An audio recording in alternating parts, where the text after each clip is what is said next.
नमस्कार, मैं हूं प्रशांत चुरहे। खतरनाक कोरोना के खिलाफ ये जंग जारी है, लेकिन आपकी, हमारी, हम सबकी भी तो जिम्मेदारी है। और जिम्मेदारी ये कि हम कोरोना नियमों का पालन मिलकर करें। सबसे अहम है ये मास्क। ये मास्क लगाकर हम जरूर रखें। न्यूज़ 18 ने तो इसके लिए एक मुहिम भी शुरू की है, हैशटैग मास्क पहनो इंडिया। ये मास्क हम तब तक ना उतारें जब तक ये तय ना कर लें कि हम लोगों से बिल्कुल अलग हैं, सुरक्षित हैं, जैसे हम इस वक्त स्टूडियो में मौजूद हैं। क्योंकि कोरोना के खिलाफ लड़ाई में इस वक्त ये मास्क ही हमारा सबसे बड़ा हथियार है।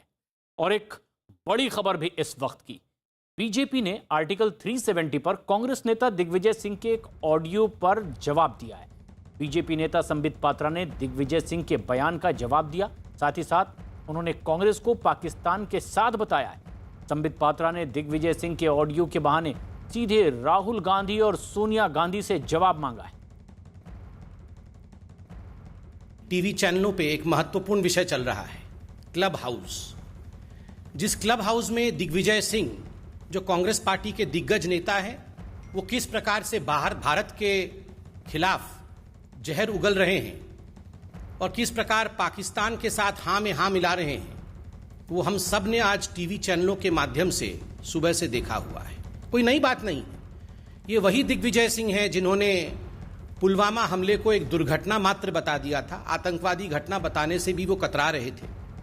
ये वही दिग्विजय सिंह है जिन्होंने कहा था 26/11 तो आरएसएस की साजिश है, और किस प्रकार से उस समय पाकिस्तान को क्लीन चिट देने का प्रयास किया था। तो दिग्विजय सिंह जी का ये कहना कोई नई बात नहीं है कि बंधुगण, मगर एक सीरियसनेस के साथ हम ये कहना चाहते हैं कि ये कोई वन रैंडम स्टेटमेंट, ये किसी एक कांग्रेस के व्यक्ति का पर्सनल विचार हो, निजी विचार हो या व्यक्तिगत विचार हो, ऐसा नहीं है। दिग्विजय सिंह जी उन्हें धन्यवाद देते हैं, थैंक यू। थैंक यू कहने के बाद दिग्विजय सिंह जी ओब्लाइज करते हैं और उत्तर देते हैं कि अगर मोदी जी हट जाते हैं सत्ता से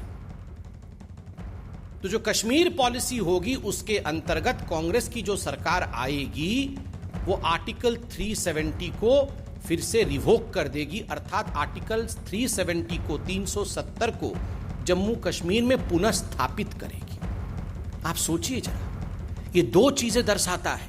एक तो कांग्रेस का पाकिस्तान के साथ सांठगांठ, कांग्रेस का पाकिस्तान के साथ खड़ा होना, दोनों के विचार एक जैसे हैं, कांग्रेस और पाकिस्तान के विचार एक जैसे।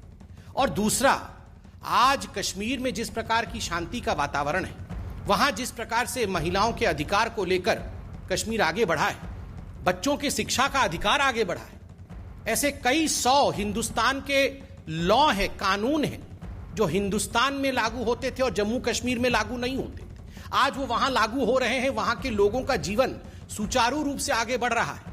उसके खिलाफ भी कांग्रेस एक वातावरण तैयार करना चाहती है। क्लब हाउस चैट के ऑडियो में दिग्विजय सिंह ने क्या कहा है, ये भी जरा गौर से सुनिए। Democracy was not there in Kashmir when they revoked Article 370. Then Insaniyat was not there because they put everyone behind bars. And Kashmiriyat is something which is basically the fundamentals of secularism, because in a Muslim majority state there was a Hindu Raja and both worked together. In fact, the reservation in Kashmir was given to the Kashmiri Pandits in government services. So therefore the decision of revoking Article 370 and reducing the statehood, and the Congress party would certainly have to have a relook on this issue. दरअसल दिग्विजय सिंह के इस club house chat के audio को Twitter पर एक user ने post किया है, जिसके जवाब में दिग्विजय सिंह ने ट्वीट पर लिखा है, लाखों कांग्रेस कार्यकर्ता, समर्थक और वो सभी लोग जो बीजेपी मोदी शाह के शासन का विरोध कर रहे हैं, वो इस विनाशकारी शासन को खत्म करने के लिए हर संभव कोशिश करेंगे। आर्टिकल 370 पर दिग्विजय सिंह का ऑडियो सामने आने के बाद कांग्रेस ने अपने पार्टी नेताओं को सुझाव दिया कि वो 370 पर पार्टी लाइन के खिलाफ ना जाएं। कांग्रेस के मुताबिक 2019 में लाए गए प्रस्ताव में आर्टिकल 370 हटाने के लिए फैसले की निंदा की गई थी, लेकिन उसे कभी भी बहाल करने की बात नहीं की गई है। कि जम्मू कश्मीर की स्थिति पर एक रेजोल्यूशन कांग्रेस वर्किंग कमेटी की 6 अगस्त 2019 की है। मैं आपको फिर से प्रेषित किए देता हूं, पहले तो आपने देखी ही थी। कांग्रेस का स्टैंड, पार्टी का स्टैंड इस रेजोल्यूशन में है और मैं तमाम वरिष्ठ नेताओं से भी यह अपील करूंगा, यह निवेदन करूंगा कि उसी स्टैंड को देखें, सीडब्ल्यूसी के रेजोल्यूशन को देखें। दिल्ली में मौजूद है हमारे सहयोगी संदीप बोल, हमसे सीधे जुड़ रहे हैं भोपाल में मनोज शर्मा। संदीप, लेकिन दिग्विजय सिंह के इस बयान पर और कांग्रेस की सफाई आने के बाद बीजेपी अब कैसे ले रही है? देखिए, अभी तक बीजेपी का बयान जो कांग्रेस है उसकी सफाई पर अभी तक नहीं आया, लेकिन कांग्रेस ने एक चीज तो साफ कर दी है और एक नसीहत दे दी है उन तमाम नेताओं को जो कि बोलते बोलते कुछ ऐसा बोल जाते हैं जो कि उनके लिए विवाद की वजह बन जाता है। तो उन्होंने साफ कर दिया है कि धारा 370 पर जो कांग्रेस वर्किंग कमेटी की बैठक में जो प्रस्ताव पास किया गया था 2019 में, उसी के साथ जो है वो कांग्रेस खड़ी है। यानी कि उस वक्त जो है प्रस्ताव ये पास किया गया था कि जो तरीका है, जो ये जो धारा 370 हटाया गया है वो गलत है, लेकिन उसको जो है दोबारा रिपील करने की बात उस प्रस्ताव में नहीं है। तो अभी भी कांग्रेस अपने उसी पुराने स्टैंड पे खड़ी है और ये साफ कर दिया है कि जो भी लोग, किसी भी व्यक्ति या कोई भी नेता कांग्रेस का अगर धारा 370 पे बोल रहा है या बयान दे रहा है तो उसको उस प्रस्ताव को एक बार देख लेना चाहिए। वही कांग्रेस पार्टी का प्रस्ताव है, वही कांग्रेस पार्टी का स्टैंड है धारा 370 को लेकर। उसमें साफ लिखा हुआ है कि जिस तरीके से धारा 370 हटाई गई वो तरीका गलत है, लेकिन उसको वापस इम्प्लीमेंट करने का उस प्रस्ताव में कोई जिक्र नहीं है। तो कांग्रेस पार्टी ने इस पूरे मसले को ही जो है कह सकते हैं कि शांत करने के लिए जो है ये अपना बयान जो है जारी कर दिया। मनोज, लेकिन जो कांग्रेस के नेता मध्य प्रदेश में सही ठहरा रहे थे बयान को, कुछ भी गलत उन्हें नहीं दिखाई दिया, क्या अपने स्टैंड पर कायम है इसके बावजूद? देखिए, जिस तरह से कांग्रेस की जो ऑफिशियली जो कांग्रेस की तरफ से रिएक्शन आया प्रशांत, उसमें देखिए कि वो कांग्रेस के जो भी वरिष्ठ नेता हैं जो इस विषय पर बोल रहे हैं वो CWC कांग्रेस वर्किंग कमेटी के उस रेजोल्यूशन को देखें। तो मध्य प्रदेश में जब नरेंद्र सलूजा, जो कि मध्य प्रदेश कांग्रेस के प्रवक्ता हैं, पूर्व मुख्यमंत्री कमलनाथ के करीबी हैं, जो भी कमलनाथ यहाँ पर मध्य प्रदेश PCC अध्यक्ष भी हैं, तो सीधे तौर पर जब उनका जो बयान आया था तो वो यही आया था कि दिग्विजय सिंह ने जो कहा है वो दिग्विजय सिंह की बात का पतंगड़ बनाने का काम बीजेपी कर रही है और बीजेपी तिल का ताड़ बना रही है। और दरअसल मकसद है असली मुद्दों से ध्यान को बटाना, कोरोना की नाकामी से ध्यान को बटाना। और एक बात मगर जो कांग्रेस प्रवक्ता मध्य प्रदेश में कही गई थी वो ये कही गई थी कि दिग्विजय सिंह ने जो कहा है उसमें कहीं उन्होंने ये नहीं कहा कि जो धारा 370 है उसकी बहाली की जाएगी। वो कह रहे हैं उस पर विचार किया जाएगा। अगर लेकिन ये बात जब दिग्विजय सिंह ने अपनी सामने रखी है, इसके बाद दिग्विजय सिंह ने एक और ट्वीट किया और ट्वीट में लिखा, अनपढ़ लोगों की जमात को शैल और कंसीडर में फर्क शायद समझ में नहीं आता। तो इसके बाद मध्य प्रदेश के मुख्यमंत्री शिवराज सिंह चौहान ने दिग्विजय सिंह के ऑडियो पर क्या कहा है वो भी सुनिए। भारतीय जनता पार्टी की सरकार ने धारा 370 हटा दी। अब एक देश में 2 विधान, 2 निशान, 2 प्रधान नहीं है, लेकिन कांग्रेस अब फिर पाकिस्तान की भाषा बोल रही है। कांग्रेस के नेता दिग्विजय कहते हैं कि धारा 370 हटाने पर पुनर्विचार किया जाएगा। क्या पुनर्विचार करेगी कांग्रेस? क्या फिर से धारा 370 थोप के अलगाववाद को हवा देगी? केंद्रीय मंत्री गिरिराज सिंह ने भी दिग्विजय सिंह के बहाने कांग्रेस को निशाने पर लिया है। उन्होंने ट्वीट करते हुए लिखा है, कांग्रेस का पहला प्यार पाकिस्तान है। दिग्विजय सिंह ने राहुल गांधी का संदेश पाकिस्तान तक पहुंचाया। कांग्रेस कश्मीर को हथियाने में पाकिस्तान की मदद करेगी। तो उधर दूसरी तरफ कांग्रेस नेता राशिद अलवी ने दिग्विजय सिंह के बयान पर क्या कहा है ये भी सुनिए। आर्टिकल 370 रिस्टोर करने का कोई सवाल नहीं उठता है, लेकिन जिस तरीके से कश्मीर के अंदर कर्फ्यू लगाकर लोगों को जेल में डालकर, एक्स चीफ मिनिस्टर्स को जेल में डालकर कानून बनाया गया, वो कश्मीर के हित में नहीं था। कश्मीर के लोगों को एतमाद में लेना चाहिए, तभी कश्मीर के हालात ठीक हो सकते हैं। संदीप बोल लगातार हमारे साथ बने हुए हैं, दिल्ली में जो सियासी हलचल पर नजर बनाए हुए हैं। संदीप, क्या अब कांग्रेस ये साफ कर पाई कि दिग्विजय सिंह के इस बयान के साथ वो खड़े हैं या फिर ये उनका व्यक्तिगत बयान मान रही है कांग्रेस?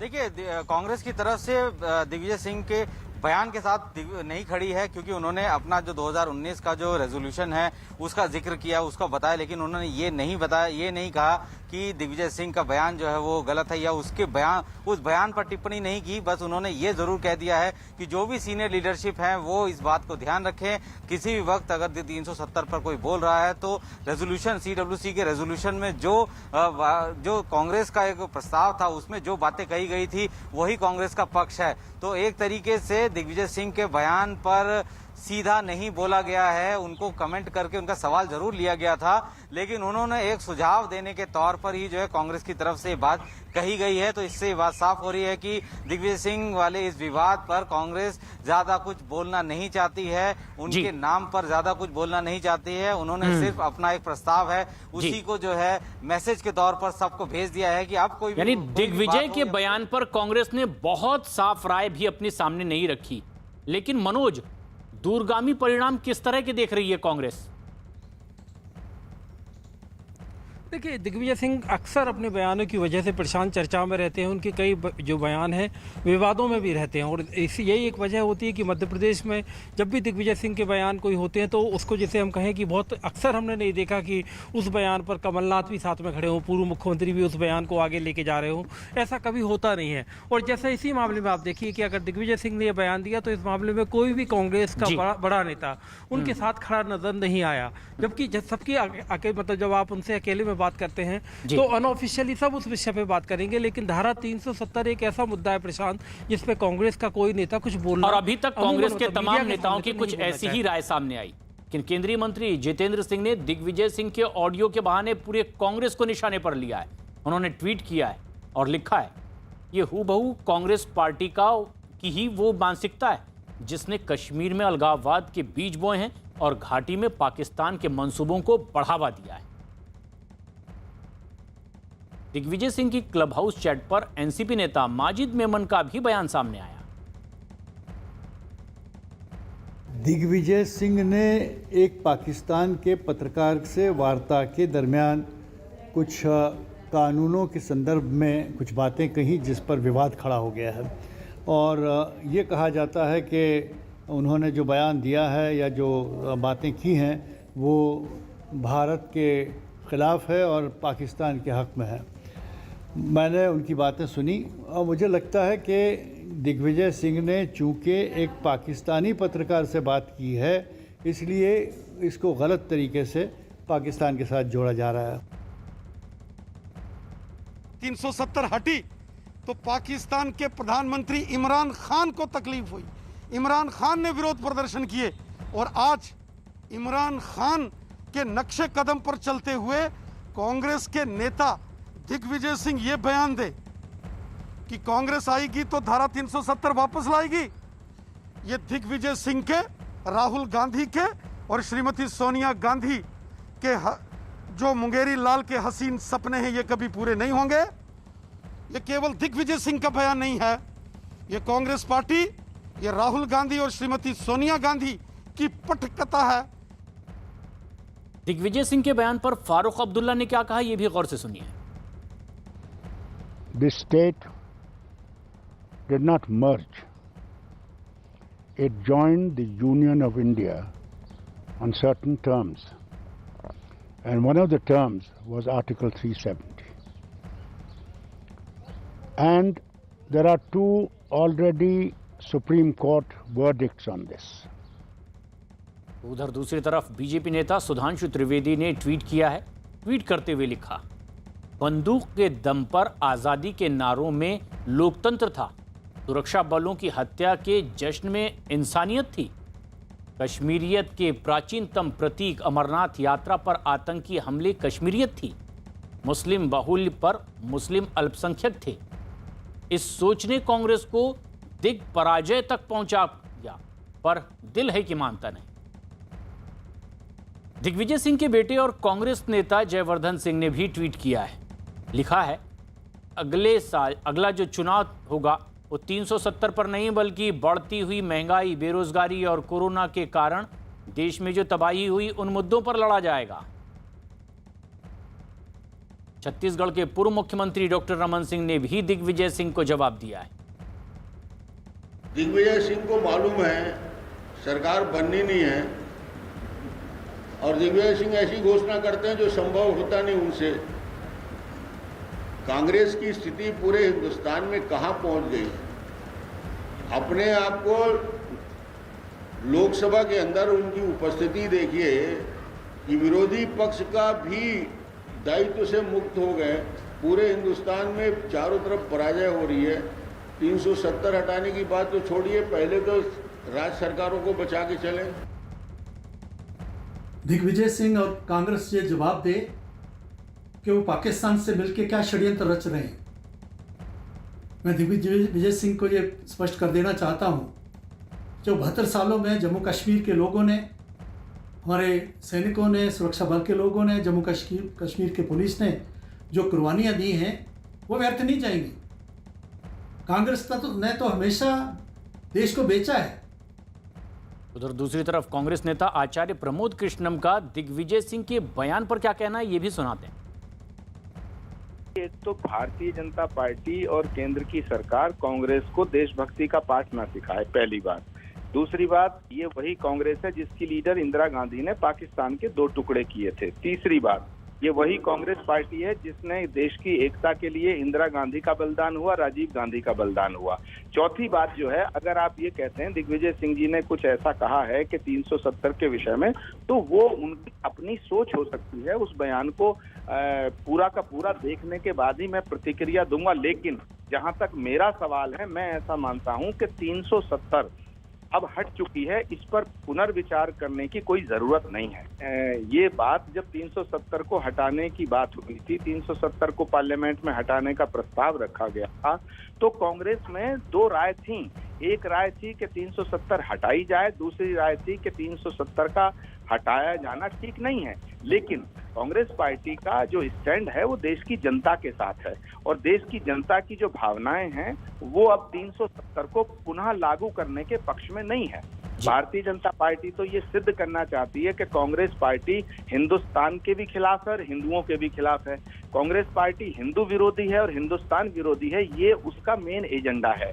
और कांग्रेस पार्टी को बदनाम करने का कोई मौका बीजेपी नहीं छोड़ती है, और ना बीजेपी को छोड़ना चाहिए, जब राष्ट्रीय स्तर पर कांग्रेस पार्टी एक अकेला दल है जो भारतीय जनता पार्टी को टक्कर दे सकता है भविष्य के अंदर। कुछ और राजनीतिक दल जिनमें जेडीयू भी शामिल है, उन्होंने भी दिग्विजय सिंह के इस बयान पर अपना रुख साफ किया है। दिग्विजय सिंह जी कांग्रेस पार्टी के वरिष्ठतम नेताओं में से एक हैं। उनके द्वारा दिए गए वक्तव्य से कांग्रेस पार्टी भी मुसीबत में आती है और गड़े मुर्दे उखाड़ करके वो उत्तेजना फैलाने का भी काम करते हैं। पलटवार में बीजेपी नेता अमित मालवीय ने कहा कि कांग्रेस कभी दोबारा सत्ता में नहीं आएगी। अलगाववाद को बढ़ावा देने का कारण 370 था। जब 370 हटा दिया गया है, तब कांग्रेस का ऐसा कहना कि वो सत्ता में आकर 370 दोबारा लाने की कवायद करेंगे, मुझे लगता है ये कारण ही स्वयं में काफ़ी होना चाहिए कि कांग्रेस और उनके घटक दलों को दिल्ली की सत्ता के आसपास कभी ना आने दिया जाए। दिग्विजय सिंह जी ने जो कहा वो ऑडियो जनता के सामने है। जनता तय करेगी कि कांग्रेस का चाल चरित्र और चेहरा क्या है। मुझे थोड़ा सा शेर याद आ रहा है कि सच्चाई छुप नहीं सकती बनावट के असूलों से, और देशभक्ति की उम्मीद कांग्रेसी सिपहसालारों से की नहीं जा सकती, क्योंकि स्पष्ट है कि ये कितना भी अपने आप को छुपा ले, सच्चाई तो मुंह पे आ ही जाती है। और सच्चाई यही है कि इतने साल तक इन्होंने कश्मीर के मसले को फंसा के रखा। इनके पूर्वज जवाहरलाल नेहरू इसके लिए जिम्मेवार है और लगातार कांग्रेस की सरकार भी इन सब चीज़ों के लिए जिम्मेवार है। एक टेम्परेरी प्रोविजन को किस प्रकार से इन्होंने परमानेंट बनाया वो देश की जनता बहुत अच्छी तरह देख रही है। दूसरी तरफ मध्य प्रदेश कांग्रेस के प्रवक्ता नरेंद्र सलूजा ने बीजेपी पर मुद्दों से ध्यान भटकाने का आरोप लगा दिया। मैं समझता हूं भाजपा के नेताओं को पहले उनका ऑडियो पूरा सुनना चाहिए, फिर डिक्शनरी का अध्ययन करना चाहिए और शेल और कंसिडर में क्या अंतर है इसको समझना चाहिए। दिग्विजय सिंह जी ने कभी नहीं कहा कि हमारी सरकार आई तो हम 370 वाले निर्णय को पलट देंगे। उन्होंने कहा कि हम स्थानीय जनता वहां की चाहेगी तो हम इस पर विचार करेंगे। तो लोकतंत्र का असली स्वरूप ही है कि यदि जिनके लिए कोई निर्णय लागू किया है, यदि वहां की स्थानीय जनता कुछ चाहती है, यदि उनके कोई विचार है तो उस पर विचार किया जाए। तो दिग्विजय सिंह जी ने कहा विचार करेंगे और पूरी भाजपा पिल पड़ी कि पाकिस्तान भी यही चाहता है और दिग्विजय सिंह जी भी यही चाहते हैं। तो भारतीय जनता पार्टी तो झूठ बोलने में माहिर है। एक बड़ी खबर इस वक्त आ रही है राजस्थान से। राजस्थान कांग्रेस में जारी सियासी हलचल के बीच सचिन पायलट दिल्ली पहुंचे हुए हैं। 2 दिन तक पायलट दिल्ली में ही रहेंगे और इस दौरान उनका कांग्रेस के बड़े नेताओं से मिलने का कार्यक्रम है। हालांकि अब तक पायलट का किसी भी नेता से मुलाकात का वक्त मुकर्रर होने की खबर सामने नहीं आई।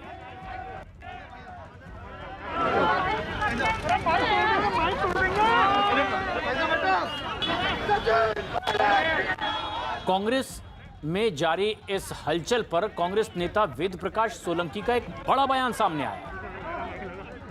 हमारे साथ में वेद प्रकाश सोलंकी है, कांग्रेस विधायक। वेद प्रकाश जी, ये जो शिकायतें आ रही है विधायकों से, क्या उनके फ़ोन टेप किए जा रहे हैं? देखिए, मेरा फ़ोन टेप होने की मुझे अभी तक जानकारी नहीं है। कई लोगों ने कहा है, ज़रूर विधायकों ने, कि हमारे फ़ोन टेप हो रहे हैं। कई विधायकों ने कहा भी है। अब उनके पास में कौन सा ऐप है जिसे पता लग रहा है कि हमारे फ़ोन टेप हो रहे हैं? उन्होंने मेरा फ़ोन भी चेक किया, बोल नहीं आपका तो नहीं हो रहा। तो कौन सा फ़ोन का ऐप है जिसे पता लगता है कि भाई उनका फ़ोन टेप हो रहा है? कई लोगों ने कहा भी है इस बात की जानकारी, फ़ोन टेपिंग तो नहीं, लेकिन अधिकारियों की बात ज़रूर मुख्यमंत्री तक पहुँचाई है कि हमारे अधिकारी ऐसे कह रहे हैं कि ऊपर से अधिकारियों द्वारा ऐसा मैसेज है कि ऐसा हो सकता है, उनकी जांच हो सकती है या ईसीडी पकड़ सकती है, ऐसा कुछ भय दिखाया गया। विधायकों को डराया जा रहा है एक तरह से कि अधिकारियों के मार्फत कोई चीज़ बात चली है या अधिकारियों को डराया गया है, जिससे विधायकों को कहा है अधिकारियों ने नीचे खुद के स्तर के तहसीलदार एसडीएम ने कि ऐसा कहा गया है, इसलिए मेरे को यहाँ पे नौकरी करने में दिक्कत आएगी। ऐसा कुछ विधायकों ने कहा है और ये विधायकों ने एक दो ने मुख्यमंत्री तक जानकारी में ये चीज़ें लेके भी आए हैं। राजस्थान कांग्रेस में जारी इस हलचल पर बीजेपी का भी बयान सामने आया। कोरोना का नाम लेकर के राजस्थान की सीमा को सील करने का काम किया, बार बार अपनी बाड़ेबंदी करके लोगों को प्रताड़ित करने का काम किया। अपने ही प्रदेश अध्यक्ष के लिए कहा कि ये लाचारा है, बेकार है, अनाड़ी है, सब तरह के शब्दों का इस्तेमाल किया। और अब एक बार फिर जो अनडेमोक्रेटिक तरीके से सोचता है, मैं कहता हूँ बिलो द बेल्ट वार करने की बात होती है। अब तक तो हम कहते थे, अब उन्होंने इस बात को सिद्ध किया। कांग्रेस के उनकी स्वयं की पार्टी के विधायक करें कि हमारे टेलीफोन्स को टेप किया जा रहा है और हमारे ऊपर सरकार के द्वारा नज़र की जा रही है। ये पूरी तरह से लोकतंत्र। मैं ये कह सकता हूँ कि सरकार ज़्यादा दिन की मेहमान नहीं है, अपने स्वयं के अंतर्वादों के घर जल्दी गिरेगी। एक अहम खबर इस वक्त आ रही है मुंबई से, जहां रुक रुक कर लगातार भारी बारिश और इसी वजह से लोगों की परेशानियां भी यहां बढ़ गई है। बारिश की वजह से मुंबई के कई इलाकों में पानी भर गया है। बीएमसी ने अगले 2 दिनों तक यानी कि 13 और 14 जून को भारी बारिश का अलर्ट भी जारी किया है। बीएमसी ने अपने सभी कर्मचारियों की छुट्टियां रद्द कर दी है। वहीं एनडीआरएफ की टीम को भी अलर्ट पर रखा गया है। लोगों से लगातार ये अपील की जा रही है कि बिना वजह घर से बाहर ना निकलें। समुद्र में ऊंची लहरें उठने का भी अलर्ट जारी कर दिया गया है। मुंबई में जारी मूसलाधार बरसात का असर अब दिखने लगा है। हिंद माता का ये इलाका है और जहां तक आपकी नजर जाएगी वहां तक आपको केवल पानी ही पानी दिखाई पड़ेगा। सड़कें जो हैं वो नदारद हैं, पानी की सतह के नीचे, और एक नदी जैसी स्थिति यहाँ पे आपको साफ तौर पे दिखाई पड़ेगी। रास्ते पूरी तरह से हिंद माता के बंद कर दिए गए हैं और गाड़ियों के पहिए तक डूबे हुए हैं। ये स्थिति फिलहाल बनी हुई है। मूसलाधार बरसात की वजह से जो आसपास की स्थानीय कहा जाए कि कॉलोनियां हैं वो भी इससे पूरी तरह से प्रभावित हुई हैं। और आप देखें यहाँ पर भी ये रेसिडेंशियल इलाका है, वहाँ पे भी लगातार पानी का जल जमाव होता चला जा रहा है। बस स्टॉप तक दूसरी तरफ अगर आपको दिखाई पड़ेगा कि वहाँ पे पूरा बस स्टॉप भी डूब चुका है। आलम यह है कि रास्ते को पूरी तरह से जो है वो बंद कर दिया गया है। जगह जगह पर बीएमसी के लोग, यहाँ पे कर्मचारी आपको दिखाई पड़ेंगे, बीएमसी के कर्मचारी तैनात किए गए हैं जो ड्रेनेज खोलकर पानी के निकास में जुटे हुए हैं। रास्ते को बंद किया गया है ताकि पानी का निकास हो सके, गाड़ियां ना फंसे, स्थितियां गंभीर ना होने पाए। उसके मद्देनजर फिलहाल डेंजर जो जोन घोषित करके मैन होल खोले गए हैं और उन ड्रेनेज से पानी निकालने की कोशिश की जा रही है। स्थिति काफी गंभीर है और अंदाजा लगा सकते हैं कि आप कि जो लोग जो अंदर के रास्तों से निकल रहे हैं वो भी बाहर निकलने के लिए उन्हें कितनी मशक्कत करनी पड़ रही है। मुंबई में एक बार फिर से भारी बारिश शुरू हो चुकी है। हाई टाइड को देखते हुए मौसम विभाग ने लोगों को समंदर से दूर रहने की अपील की है। कुछ जगहों पर तो भारी बारिश की वजह से ऐसा लग रहा है मानो दिन में ही रात हो गई हो। मौसम विभाग के मुताबिक अगले 2 दिन मुंबई को भारी चुनौतियों का सामना करना पड़ सकता है। हम लोग देख रहे हैं अगले 2 दिनों तक मुंबई के लिए रेड अलर्ट जारी कर दिया गया है। इसका कारण है बंगाल के उपसागर में जो कम दबाव का क्षेत्र बना हुआ है उसके चलते वेस्ट कोस्ट पे पूरी जगह पे वेस्टर्ली स्ट्रांग हो गई है। इसकी वजह से पूरे कोंकण रीजन में इंक्लूडिंग मुंबई सभी जगह पे मूसलाधार बारिश होने की संभावना है। साथ में 1-2 जगह पे बहुत ज़्यादा मूसलाधार बारिश होने की संभावना है। पूरे कोंकण इलाके में रेड अलर्ट जारी कर दिया गया है। आज और कल भी रेड अलर्ट जारी कर दिया गया है। मौसम विभाग की चेतावनी के बाद मुंबई में ऑरेंज अलर्ट जारी कर दिया गया है। फिलहाल हालात को काबू में करने के लिए भारी बारिश की वजह से कई इलाकों में पानी भी भरा हुआ है और किंग सर्कल इलाके में खासतौर पर पानी भरने के बाद लोगों की यहां मुश्किलें बढ़ गई है। और इस जमा पानी को निकालने के लिए बीएमसी ने पंप लगाकर किस तरह की तैयारी की, हमारे सहयोगी आशीष बता रहे हैं। मुंबई में मूसलाधार बरसात शुरू हो चुकी है। रह रहकर लगातार जो है वो बरसात जारी है और कहीं न कहीं जल जमाव अब होना शुरू हो चुका है। किंग सर्कल का इलाका है और साफ तौर पे यहाँ पे देखें तो जो रुक रुक कर बरसात हो रही है उसकी वजह से जो जल जमाव हो रहा है उसे निकालने के लिए यहाँ पर पहले तो ड्रेनेज खोले गए हैं, साथ ही साथ पंप्स लगाए गए हैं ताकि मानसून की दस्तक पर जिस तरह के हालात पैदा हुए थे उस तरह की पुनरावृत्ति न होने पाए। लगातार मुंबई में अलग अलग जगहों पर वेस्टर्न के इलाके, ईस्टर्न का इलाका, सायन, घाटकोपर, हिंद माता, दादर, ऐसे कई इलाके हैं जो निचले इलाके हैं, वहाँ पे लगातार मूसलाधार बरसात रुक रुक कर जारी है। और ऐसे में जल जमाव जो है वो अभी तक नहीं हुआ है क्योंकि जगह जगह पर पंप्स लगा दिए गए हैं, जगह जगह पर ड्रेनेज खोले गए हैं ताकि हालात को काबू में रखा जा सके। खास बात यह है कि मौसम विभाग ने साफ तौर पर चेतावनी दी है कि अगले 2 दिन मुंबई के लिए जो है वो अहम रहने वाले हैं क्योंकि मूसलाधार बरसात होगी। ऑरेंज अलर्ट जारी किया गया है। मुंबई में रुक रुक कर हो रही बारिश की वजह से लोगों की मुश्किलें और बढ़ती चली जा रही है। सांताक्रूज इलाकों में भी भारी बारिश की वजह से सड़कों पर पानी जमा हो गया है और रास्तों पर जाम लग गया है। इस दौरान पैदल चलने वाले लोगों की भी परेशानियां बढ़ती नजर आ रही है। ताज़ा हाल बता रहे हैं हमारे सहयोगी पारस दामा। मुंबई में लगातार रुक रुक के हो रही बारिश के कारण बहुत सारे ऐसे इलाके हैं जहां पे जल जमाव हो गया है। मुंबई के सांताक्रूज इलाके में हम खड़े हैं जहां पर जल जमा होने के कारण मुंबई के लोगों को काफी दिक्कतों का सामना करना पड़ रहा है।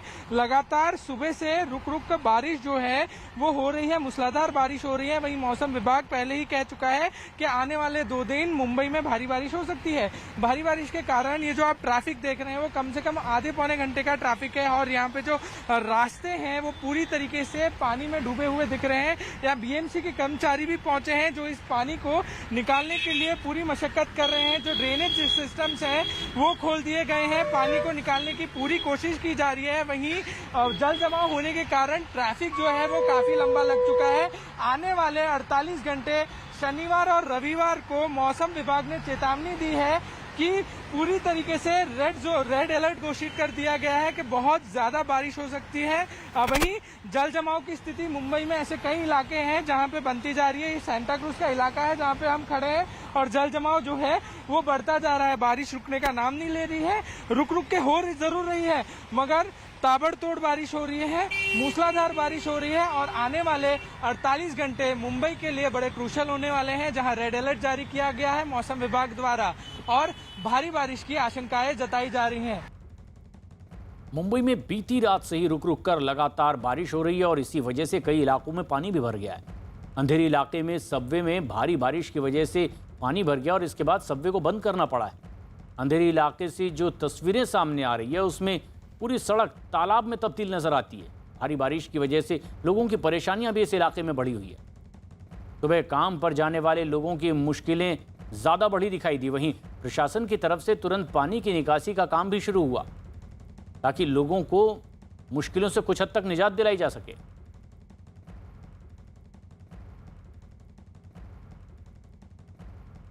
मुंबई में रुक रुक कर हो रही बारिश का असर अब वहां की रेल सेवा पर भी पड़ता दिखाई दे रहा है, जिसे मुंबई में लाइफलाइन कहा जाता है। भारी बारिश की वजह से यहां रेलवे ट्रैक पर पानी भर गया है और इस वजह से लोकल ट्रेनों को कुछ देर के लिए रोकना भी पड़ा। हालांकि दोपहर 1 बजे के बाद लोकल ट्रेनों को दोबारा शुरू कर दिया गया, लेकिन इस दौरान स्टेशन पर यात्रियों की भारी भीड़ जमा नजर आई।